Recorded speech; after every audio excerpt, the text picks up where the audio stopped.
प्रगट साहेबांचा, छत्रपती शिवाजी महाराज की जय भवानी. महाराष्ट्राचं दैवत आई अंबाबाईंना वंदन. आताच आपण दत्त महाराजांचं नरसिंहवाडीला दत्त महाराजांचं दर्शन घेऊन आलो. इकडे आपले बाळूमामांचं काय नाव?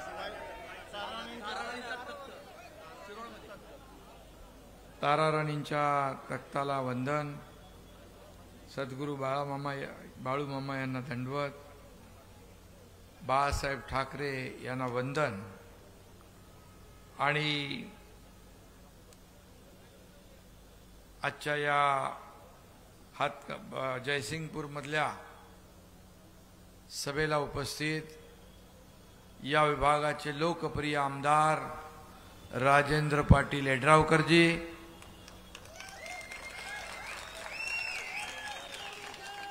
आपले उमेदवार खासदार धैर्यशील माने,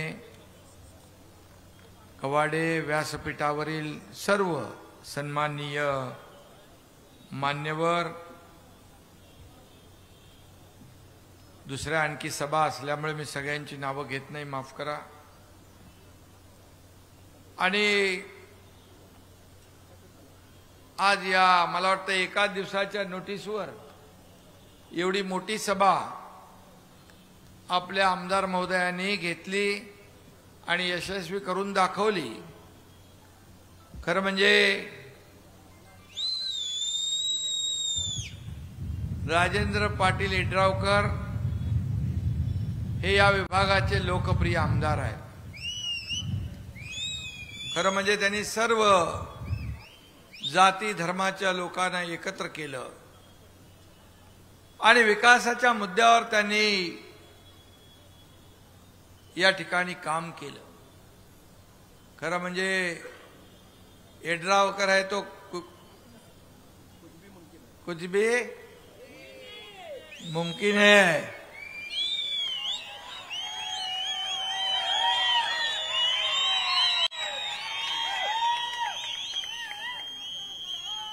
आणि तुम्ही मला एक सांगा, धनुष्य बाणाशी गद्दारी करणाऱ्यांना आपण माफ करणार का? बाळासाहेबांच्या विचाराशी गद्दारी करणाऱ्यांना माफ करणार का? आणि सगळेच सांगतायत की विचारांना आम्ही मत देणार आणि विकासाला मत देणार. आणि म्हणून हातकणंगलेचं वारं काय सांगतंय, जयसिंगपूरचं वारं काय सांगतंय, धैर्यशीलचाच विजय होणार म्हणतंय. बरोबर, वनवे ओव्हर कॉन्फिडन्स मध्ये जायचं नाही. आपण डोळ्यात तेल घालून काम करायचं आहे. आणि म्हणून खरं म्हणजे तुम्हाला संधी आलेली आहे. आज धनुष्य बाणाच्या खटक्यावर बटन दाबून उबाटाचा टांगा पलटी करायचं ना, करणार ना?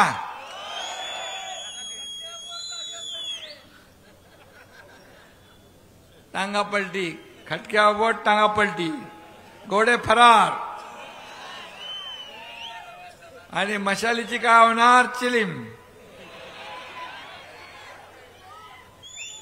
आणि म्हणून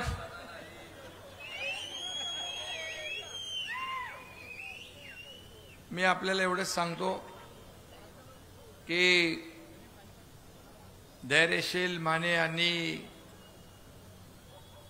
केलेलं मतदारसंघातलं काम आणि या जयसिंगपूर मतदारसंघातलं जे काम केले राजेंद्र पाटील यड्रावकर यांनी, त्याची कामाची पोच पावती तुम्हाला या निवडणुकीमध्ये द्यायची आहे.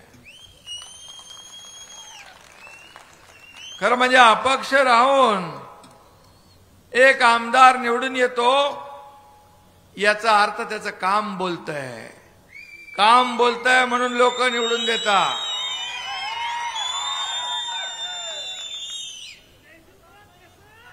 आणि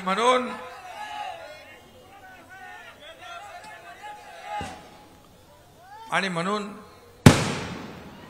इकडे ही नगरपालिकेची बिल्डिंग आहे म्हणाले. अरे जयसिंगपूर छोटं शहर आहे ना, आणि मोठ्या महापालिकेच्या मोठ्या शहराला लाजवेल एवढी मोठी बिल्डिंग आहे तुमची.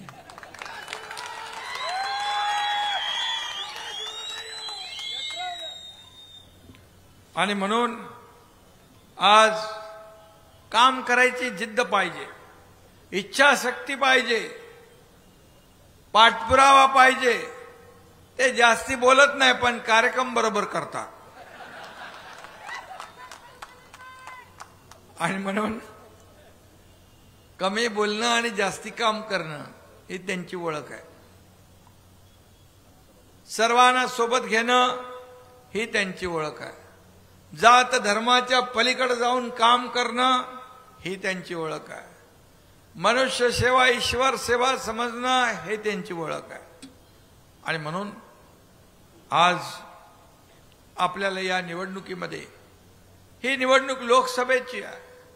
खरं म्हणजे या लोकसभेच्या निवडणुकीमध्ये या देशाच्या विकासाची निवडणूक आहे, या देशाच्या प्रगतीची निवडणूक आहे. आणि म्हणून या देशामध्ये आज आपल्याला मी सांगतो, एक जे वातावरण आहे हे विकासाला महत्त्व देणारं सगळं वातावरण आपण पाहतोय. आणि म्हणून देशामध्ये आज या लोकसभा हातकणंगले लोकसभेमध्ये धैर्यशील माने हा एक तरुण उमेदवार आपल्या समोर आम्ही दिलेला आहे. खरं म्हणजे आपल्या सगळ्यांना माहीत आहे, आम्ही जेव्हा 2 वर्षापूर्वी एक उठाव केला, राजेंद्र पाटील यड्रावकर यांनी माझ्याबरोबर खांद्याला खांदा लावून पुढे आले. आणि या महाराष्ट्रामध्ये गेल्या 2.5 वर्षात मागच्या सरकारमध्ये, महाविकास आघाडी सरकारमध्ये सगळं ठप्प होतं, सगळी कामं बंद होती, सगळ्या योजना बंद होत्या. सुरू असलेली कामं, शेतकऱ्यांची जलयुक्त शिवार बंद, सिंचनाचे प्रकल्प बंद, रस्त्यांचे प्रकल्प बंद, सण उत्सवावर बंदी. आणि म्हणून मग आम्ही ठरवलं की हे पूर्णपणे या राज्यात निगेटिव्हिटी पसरली होती, नैराश्याचं वातावरण पसरलेलं. आणि मग आम्ही ठरवलं की आता लोकांच्या मनातलं सरकार आपण स्थापन करायचं.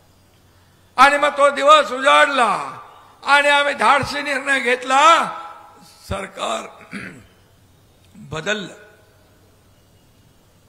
तुमच्या मनातलं सरकार आम्ही आणलं, सर्वसामान्याला न्याय देणारं सरकार आम्ही आणलं. खऱ्या अर्थाने आज शेतकरी, कष्टकरी, कामगार, माता भगिनी, तरुण, ज्येष्ठ या सगळ्यांसाठी योजना आम्ही केल्या. आज जे जुने बंद पडलेले प्रकल्प आहेत ते आम्ही सुरू केले, याचा आम्हाला सार्थ अभिमान आहे. शेवटी विकास, विकास आणि विकास, डेव्हलपमेंट हाच मुद्दा आम्ही घेऊन निवडणूक लढवतोय. या राज्यामध्ये आपण पाहिलं, गेल्या 2 वर्षामध्ये एवढे निर्णय महायुती सरकारने घेतले की ते सर्वसामान्यांच्या हिताचे, सर्वसामान्यांना न्याय देणारे. आणि म्हणून आज मी महापुराची आठवण मला येते. महापुरात मी इकडे आलो होतो, या भागात देखील फिरलो. आणि त्या काळामध्ये सगळेजण, तेव्हा आपलं दत्त मंदिर सगळं पाण्याखाली होतं. आम्ही वरून बोटीने जात होतो, बाजूला पाहिलं, वरचं छप्पर थोडंसं दिसत होतं. आता मगाशी धैर्यशील माने म्हणाले की पुन्हा ते डुबायला नको.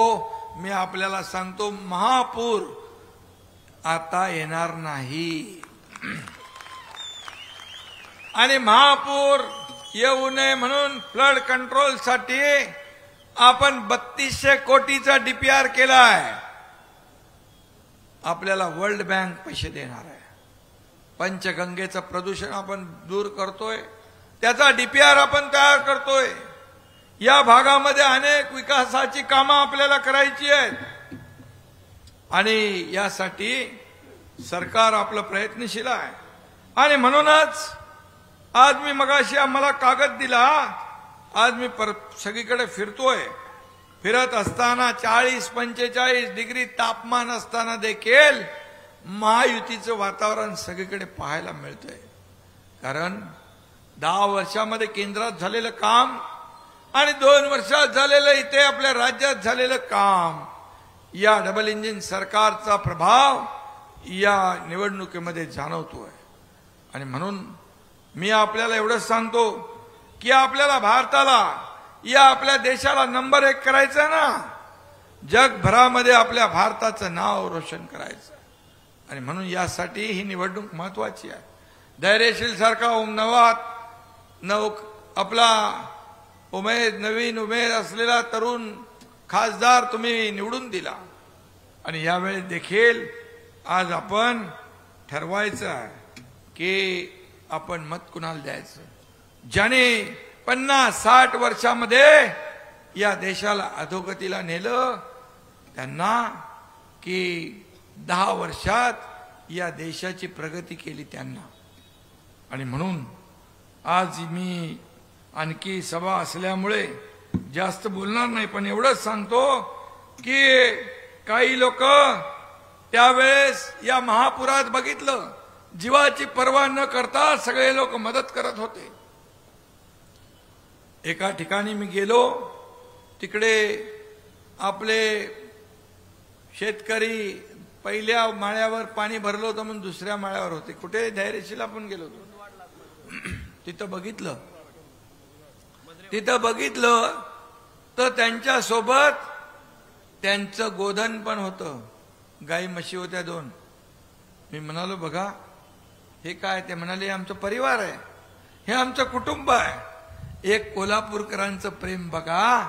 आणि त्या काळात 26 जुलैला पूर झाला, बाळासाहेबांना सोडून 5 स्टार हॉटेलमध्ये जाणारे कुठे, आणि या पुरामध्ये आपल्या गोधनाला आपल्या सोबत घेऊन जाणारे कोल्हापूरकर कुठं, प्रेम पाहायला मिळालं त्यावेळेस। आणि याचा अभिमान देखील वाटला। अशा परिस्थितीत देखील त्यांनी म्हटलं, ती माझी भगिनी होती, ती म्हणाली चहाचा घोट करून देऊ का? म्हणलं तुम्ही संकटात आहे, तुम्हाला आम्ही मदत केली पाहिजे। एकदा रात्री 12-12:30-1 वाजता एका महिला भगिनीचा फोन आला, त्यांच्या घरातून फोन आला, ती बिचारी अडली होती आणि त्या एनडीआरएफ म्हणाले आता आता येणार नाही, सकाळी आपल्याला जावं लागेल। म्हणजे सकाळी जाऊन काय उपयोग, आता त्या माझ्या भगिनीला मदत पाहिजे, मी तर जाणार, मी तिला मदत करणार। आणि मी निघालो, मागून एनडीआरएफ पण आले, त्या भगिनीची सुटका झाली, तिला मदत झाली। हा त्यावेळचा एक सगळा आपण पाहिलेला प्रसंग आहे। आणि म्हणून आज मी आपल्याला एवढंच सांगतो, आपल्या सरकारने अनेक कामं केली आणि त्यामुळे या निवडणुकीमध्ये आपल्या कामाची पोचपावती लोक दिल्याशिवाय राहणार नाहीत। आज राजेंद्र पाटील यड्रावकर यांनी म्हटलंय की मगाशी मला हा कागद दिला, याच्यामध्ये या इमारतीला पण पैसे पाहिजे ना, पहिले दिलेत, पैसे घेतलेत बघा। मागच्या 2.5 वर्षात 1 रुपया नव्हता मिळाला, आता सगळ्यांना जेवढे पैसे मागतायत तेवढे मिळतायत की नाही, हे आपलं महायुतीचं काम आहे, हे महायुतीचं काम आहे। आणि म्हणून आज देशामध्ये देखील मोदीजींनी जे केलेलं काम आहे ते आपल्या समोर आहे आणि राहुल गांधी यांनी केलेलं काम आपल्या समोर आहे। आणि म्हणून विकासाला आपण, हा विकासाचा अजेंडा आपण नेतोय। आज त्यांच्या पायाखालची वाळू सरकली आहे, संविधान बदलणार म्हणून खोटं नाटक पसरवतात। मी आपल्याला सांगू इच्छितो, बाबासाहेबांना कुणी पराभूत केलं होतं? काँग्रेसने। बाबासाहेब म्हणायचे काँग्रेस हे जळकं घर आहे, याच्यापासून लांब राहा। आणि त्याच बाबासाहेबांचं संविधान दिन केंद्र सरकारने सुरू केला. 50-60 वर्षात काँग्रेसला आठवला नाही. आणि म्हणून जोपर्यंत चंद्र सूर्य है, जब तक सूरज चांद रहेगा, बाबा साहेब का संविधान नहीं बदलेगा. ही छत्रपती शिवाजी महाराजांच्या पदस्पर्शाने पावन झालेली भूमी आहे. इथे आम्ही सगळ्या जातीपातीला घेऊन पुढे जातोय. सर्व धर्मीय सोबत आहेत. आज ज्या योजना राज्य सरकार केंद्र सरकारने केल्यात त्या सर्वांना लागू आहे. हिंदू आहे, मुसलमान आहे, सिख आहे, ईसाई, सगळ्यांना लागू आहे. आणि म्हणून हे सरकार जे आहे, हे सरकार महायुतीचं सरकार सर्वांना सोबत घेऊन जाणार आहे. आणि म्हणून मी आपल्याला एवढंच सांगतो की आता आपल्या शिरोळ तालुक्यातले हॅमचे रस्ते 50 किलोमीटर रस्त्याचा प्रस्ताव दिलेला आहे. त्याला राजेंद्र पाटील यड्रावकरजी त्याला मान्यता मिळाली म्हणून समजा. MIDCचा प्रस्ताव आहे किंवा टाकळी MIDCचा प्रस्ताव कार्यालयाकडे महसूलकडे प्रलंबित आहे. MIDC आपण उद्योगता आणतोय. आणि म्हणून दावोस मध्ये गेल्यानंतर देखील आपण गेल्या 2 वर्षात 5 लाख कोटीचे उद्योग आपल्या राज्यात आणले. आज उद्योगाला एक पोषक असं आपलं राज्य आहे. पूर्वी उद्योजक यायचे, त्यांना म्हणायचे तुम्हाला किती जमीन पाहिजे, काय पाहिजे, सेवक पाहिजे, काय सुविधा पाहिजे, सगळं विचारायचे. नंतर शेवटला सांगायचे आम्हाला आमचं काय. तो गेला पळूनच जायचा. आणि उद्योगपतींच्या खाली तुम्ही जर जिलेटिनीने बॉम्ब ठेवायला लागले तर कसे उद्योगपती राहतील. आणि म्हणून मी सांगतो की या राज्यामध्ये उद्योग येणार, तुमची MIDC पण होणार. मी उद्योग मंत्र्यांना तात्काळ सांगतो की MIDCची प्रक्रिया सुरू करा. खारवट पाणथळ जमीन सुधारण्यामध्ये आपण 27 गावांपैकी 8 गावांमध्ये पायलट प्रोजेक्ट या दीपक कपूर यांच्याकडे प्रलंबित आहे. मी दीपक कपूर यांना देखील सांगतो तो प्रलंबित असलेला विषय आपण मार्गी लावूया. ST बसेसची 10 बसेसची मागणी आहे. नवीन बसेस आपल्या यड्रावकरजी आलेले आहेत. त्यातल्या 10 बसेस तुम्हाला देण्याच्या सूचना मी या ठिकाणी देतो. अल्पसंख्याक विकास निधीच्या बाबतीमध्ये देखील आपण मौलाना आझाद मंडळ 30 कोटी होते फक्त. आपल्या सरकारने 500 कोटीची तरतूद केली, त्यासाठी 500 कोटी. आणि म्हणून तो देखील निधी आपल्याला मिळेल. एक शेवटी विकास कामांसाठी आहे. विकासामध्ये आपण कधी भेदभाव करत नाही. हा कोण तो कोण तो कोण हे कधी आपण बघत नाही. आपण या राज्याचा विकास झाला पाहिजे. या राज्याचा चांगल्या मूलभूत सोयी सुविधा मिळाले पाहिजे. चांगले रस्ते झाले पाहिजे. कनेक्टिव्हिटी वाढली पाहिजे. या सगळ्यासाठी आपण काम करतोय. या कोल्हापूर मधला टोल कोणी बंद केला असेल तर त्याचं नाव एकनाथ शिंदे आहे. आणि म्हणून जी लोकांची मागणी पूर्ण करणार हे सरकार आहे आपलं. आणि म्हणून आणि त्याचबरोबर संतुबाई मंदिर हेरवाड या ठिकाणी जे देवस्थान आहे त्याला 4 कोटीचा निधी मी तात्काळ या ठिकाणी देण्याचा निर्णय घेतो. प्रादेशिक पर्यटन विकास योजनेअंतर्गत आलास येथील तीर्थक्षेत्रास 1.5 कोटी रुपयाचा प्रस्ताव आहे. तेरवाड, ओरवाड, दत्तवाड इतर तीर्थक्षेत्रांना 3,70,00,000 आहे. छोटे छोटे प्रस्ताव आहे. तो यड्रावकर तसा आपला मोठा माणूस आहे ना, त्याच्यामुळे मोठे मोठे पैसे मागितले पाहिजे. हे सर्व जे आपली मागणी आहे ती पूर्ण होईल याची खात्री मी आपल्याला देतो. त्याचबरोबर या ठिकाणी दत्तवाड, एकसंबा, बिरनाळ बंधारा उंची वाढवण्यासंदर्भात देखील प्रस्ताव केलेला आहे. हा देखील जनतेच्या हिताचा प्रस्ताव आहे. तो देखील आपण सकारात्मक घेऊ आणि त्याच्यातले अडथळे दूर करू. शिरोळ नगर परिषद प्रशासकीय इमारत आपल्याला त्यासाठी काय पाहिजे, जागा ताब्यात द्यायला पाहिजे. मी महसूल मंत्र्यांशी बोलतो आणि त्यांना ते देण्याचं सूचना करतो. कुरुंदवाड येथील संताजी घोरपडे स्मारक झालं पाहिजे ना. त्याला देखील पैसे कमी पडणार नाहीत. हा शब्द माझा आहे. एकनाथ शिंदे एकदा शब्द दिल्यानंतर पूर्ण करतो याची खात्री आपल्या सगळ्यांना आहे. आणि म्हणून आपल्याला मी एवढं सांगेन, पूर्वीचं सरकार आणि आताचं सरकार, घरी बसून राज्य चालवता येतं का? फेसबुक लाईव्ह वरून राज्य चालवता येतं का? उंटावरून शेळ्या हाकता येतात का? जमिनीवर उतरायला लागतं. आणि जमिनीवर उतरून काम करणारे आम्ही लोक आहोत. हा एकनाथ शिंदे एक जमिनीवरचा कार्यकर्ता आहे. आज मुख्यमंत्री जरी असला तरी मी कार्यकर्ता म्हणूनच काम करतोय. 24/7 माझं काम चालू आहे. सगळ्यांना भेटतोय. शेवटचा माणूस भेटेपर्यंत मी जात नाही. ही माझ्या कामाची पद्धत आहे. आणि म्हणून आज अगदी कमी वेळेत या ठिकाणी राज्य सरकार आपलं सरकार आहे म्हणून लोकांना वाटायला लागलं हे आपलं सरकार आहे, हे सर्वसामान्यांचं सरकार आहे, हे गोरगरिबांचं सरकार आहे. शेतकऱ्यांना आपण 6,000 रुपये जे केंद्राने 6,000 दिले त्याच्यात आणखी 6,000 रुपये आपण टाकले. पीक विमा योजना 1 रुपयामध्ये आपण देतोय. प्रीमियम पूर्ण आपण भरतोय. त्याचबरोबर महिलांना सक्षमीकरण, बचत गटाला डबल पैसे, विलेख लाडकी लखपती, 50% एसटी मध्ये सवलत आणि त्याचबरोबर ज्येष्ठांना पूर्ण मोफत. हे सगळं आपलं सरकार काम करत आहे. तरुणांसाठी स्टार्टअप, स्किल डेव्हलपमेंट सेंटर, त्याचबरोबर आणि आपण त्यांना नोकऱ्या देण्याचं काम, स्वयंरोजगार देण्याचं काम देखील करतोय. अण्णासाहेब पाटील आर्थिक विकास महामंडळामधून आपण 10 लाखाची मर्यादा 15 लाख केले. त्याचं व्याज सरकार भरतंय, फक्त हप्ते त्यांनी भरायचे आहे.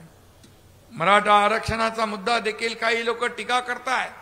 मी आपल्याला सांगतो, मी जाहीरपणे छत्रपती शिवाजी महाराजांची शपथ घेतली होती, मराठा समाजाला आरक्षण देणार, कुठल्याही आरक्षणाला धक्का न लावता. विशेष अधिवेशन आपण घेतलं, 10% आरक्षण दिलं आणि ते टिकवलंही. विरोधक ज्यांनी आतापर्यंत द्यायचं त्यांच्या हातात होतं त्यांनी दिलं का? नाही दिलं. त्यांनी फक्त समाजाचा वापर करून घेतला आणि स्वतः मोठमोठे नेते झाले. आता आपण दिल्यानंतर म्हणतात ते टिकणार नाही. मी त्यांना सांगतो, आम्ही दिलंय, टिकणार कसं नाही त्याची कारण तुम्ही द्या आणि टिकेल कसं त्याची कारण आम्ही देतो.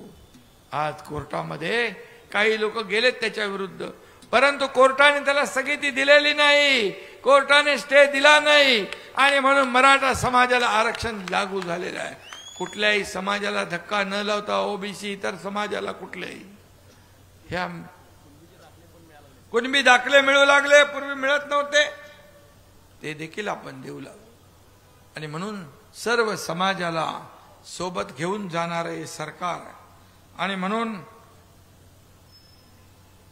रत्नाप्पा अण्णा कुंभार स्मारक 21 कोटीपैकी 5 कोटी मिळालेत, उरलेले पण मिळतील.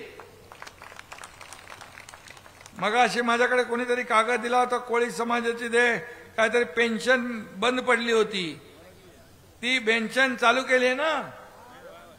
पेन्शन चालू केली आहे कारण याच्यामध्ये एकच आपल्याला सांगतो, हे सरकार देणार आहे, हे घेणार नाही. आणि म्हणजे देणारं सरकार, तुम्ही 1 हाताने दिलं तर आम्ही 2 हाताने देणार, असं सरकार आपलं आहे. आणि म्हणून मी आपल्याला एवढंच सांगतो की 1 हात से लो और 2 हात से लो, ही आमची वृत्ती आहे. अगोदरच्या सरकारमध्ये 2 हाताने घेत होते, येड्रावकरांना जास्ती माहिती आहे. आणि म्हणून आणि त्यांचं या विकासाला खोडा आणि कंटेनर माझ्या घरी सोडा.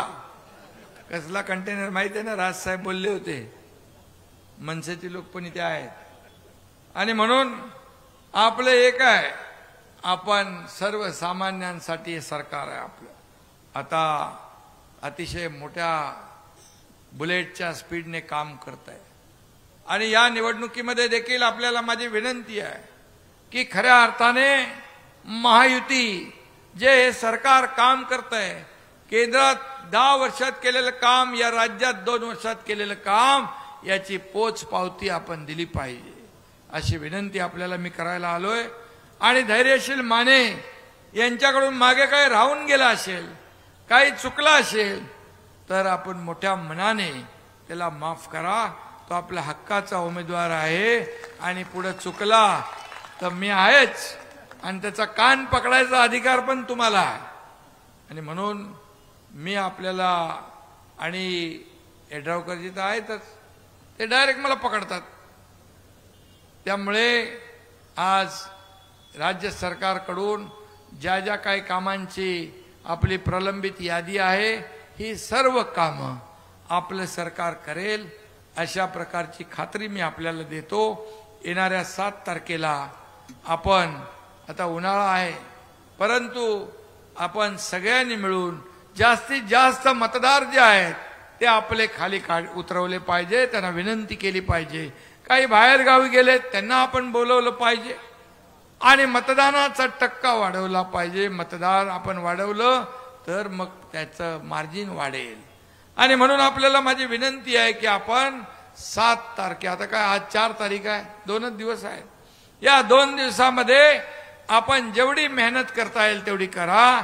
7 तारखेला आपण धैर्यशील माने यांच्या नावासमोरचं धनुष्यबाणाचं बटन दाबा, त्यांना विजयी करा आणि पुढचे 5 वर्ष तुमची ते सेवा करतील एवढं माझी खात्री आपण देतो, ग्वाही आपल्याला देतो। आणि राज्य सरकारच्या माध्यमातून जी काही कामं आहे ते करण्याचं वचन देखील मी आपल्याला देतो। पुन्हा एकदा येड्रावकरजी, आपल्या सगळ्या टीमचं मी मनापासून अभिनंदन करतो। कमी वेळेत एवढी मोठी जाहीर सभा आपण या ठिकाणी आयोजित केली त्याबद्दल पुन्हा एकदा सगळ्यांना मनापासून धन्यवाद। जय हिंद, जय महाराष्ट्र। हॅलो, आपले लोकप्रिय आमदार राजेंद्र पाटील यड्रावकर साहेबांचा उद्या वाढदिवस आहे। मुख्यमंत्री महोदय